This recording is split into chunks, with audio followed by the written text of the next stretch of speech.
혼란이 있으면 그 사이에서 우리가 얻어낼 수 있는 기회가 상당히 많다라고 생각하고 저는 그렇게 해서 투자를 해왔고, 아무리 어려운 일이 있어도 기회가 분명히 올 거고, 그 대신 이제 우리는 그런 기회를 찾아내서 캐치를 할 수 있는 능력을 길러야겠죠. 어떤 정치적인 발언이나 이런 거는 전 하지 않습니다.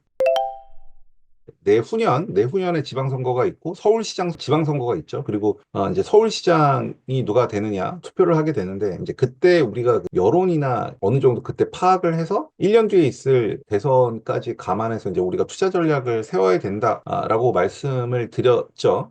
이번 사태를 계기로 정권이 바뀌든 안 바뀌든 어쨌든 우리는 그거에 대한 유효한 투자 전략을 가지고 방향성을 갖고 투자를 해야 되는 거고요. 그래서 제가 늘 말씀드렸다시피 똘똘한 아파트가 됐던, 똘똘한 재개발이 됐던, 뭐 똘똘한 재건축이 됐던, 일단 똘똘이 세팅을 하나 끝내고 그 다음에 내가 일시적 1가구 2주택으로 포트폴리오를 짜면서 수익을 실현해 나갈지, 아니면 똘 세팅이 끝난 상태에서 주택임대사업자, 재개발 빌라 주임사 다주택 포지션으로 자산을 쌓아갈지, 이제 그 부분에 대한 방향성 각자 정하시라고 말씀을 드렸고, 그 부분에 대한 걸 제가 많이 강조를 해왔습니다. 그리고 그게 유효하다는 거는 아직도 변함없는 생각이고, 오히려 재개발 빌라 주임사는 이게 이제 우리가 다른 대안을 생각할 수 없을 만큼 확고해져 간다라고 저는 생각을 하고 있습니다. 아파트를 가진 다주택자들은 좀 많이 힘들어질 거고요. 그렇기 때문에 아파트를 여러 채 갖고 계신 분들은 가급적이면 정리를 해서 똘 세팅으로 하시는 방향으로 가는 게 맞고요. 다만 지방선거가 있는 내후년도까지 굳이 막 기다릴 필요가 있을까? 라는 생각이 들고, 그러한 행동은 지금부터라도 조금씩 준비를 시작하시는 게 어떨까? 그 타이밍을 조금 앞당겨야 되지 않을까라는 생각을 합니다. 지금 변동성이 워낙 강한 시장이기 때문에 사회가 되게 혼란스럽죠. 뭔가 위기가 왔을 때 우리가 그거를 위험으로 인지하고 도망갈 것이냐, 아니면 그 속에서 기회를 찾을 것이냐 항상 고민을 해야 되는데, 저는 개인적으로 지금 상황은 위험이라고 봅니다. 지금의 상황에서 기회를 찾기보다는 리스크가 상당히 큰 시장이기 때문에 막 적극적인 액션을 하기보다는 시장 상황을 지켜보는 게 조금 맞다고 보고요.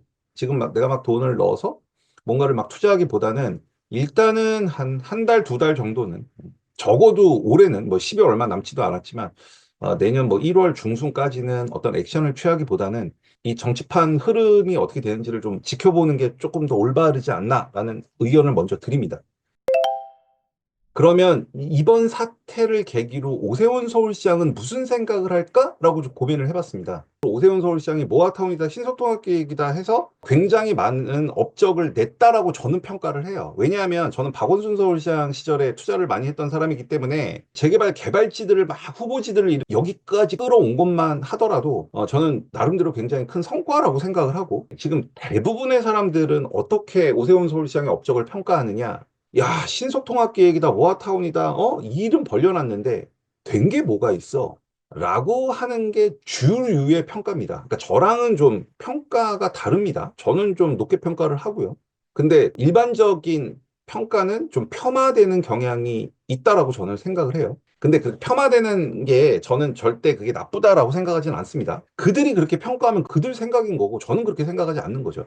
그래서 제 생각에는 내년도에 신속통합계획으로 선정된 곳들 있죠. 그 선정된 곳들에 대한 푸시 속도가 상당히 빠르고 강력할 거라고 예상이 됩니다. 일단 첫 번째. 이번 계엄 사태를 통해서 이제 오세훈 서울시장은 어쨌든 국민의힘의 다음 대권 후보자 중에 되게 유력한 후보자이시고, 근데 대부분의 사람들은 그 평가를 절하하고 있으니 지금 굉장히 국민의힘의 세력이 약화된 상태에서 그거를 극복하고 후보자로 나가서 그게 승리를 한다 안 한다를 떠나서 승리를 하기 위해서는 뭔가 액션을 취해야 될 거고, 그 액션 중에 하나가 내년도부터는 이미 신속통합계획으로 선정이 돼서 용역까지 발표가 난 추정분담금이 나온 곳들에 대한 행정적인 지원이나 속도감 있는 힘을 많이 드릴 것 같다라는 게 일단은 제 생각입니다. 신속통합계획에 선정이 되고 용역을 발주를 하고 그다음에 추정분담금 발표가 돼서 주민들의 동의를 다시 거둔 다음에 정비구역으로 지정이 되는 그런 물리적인 시간은 지금은 되게 짧을 거고, 어쨌든 오세훈 서울시장 입장에서는 뭐 신통이라는 딱지, 모아라는 딱지, 그냥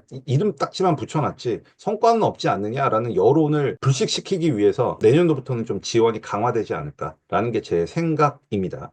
자, 이제 이재명 당대표가 됐을 때의 이제 과거 공약을 살펴보면 이제 주택 공급 250만 호 공급을 약속을 했었고 그 중에 250만 호 중에 100만 호가 공공주택이었습니다. 그러면 이제 이재명 당대표가 다음에 대선이 되면 개발의 주체는 공공으로 완벽하게 쏠릴 확률이 매우 높습니다. 즉, 서울의 주택 공급은 민간이 주도하기보다는 공공이 주도하는 형태가 나올 확률이 매우 높고요. 그러면 결국 어떤 일이 발생하느냐? 이명박 오세훈 서울시장이 뉴타운 사업을 만들어 놓고 그 다음에 박원순 서울시장이 들어와서 민간 주도로 공급된 것들이 그러니까 정비구로 지정된 게 0이듯 그래서 뉴타운지들이 굉장히 인기를 얻었듯 지금 오세훈 서울시장이 선정해서 밀어붙이고 있는 신속통합기획 얘네들이 민간이 주택을 공급하는 또 마지막이 될 거라고 저는 판단이 들고요. 그러면 이제 얘네들이 앞으로 서울 주택 공급에 10년 정도를 먹여 살리는 그 재료로서 쓰이게 될 확률이 매우 높다라고 생각이 됩니다.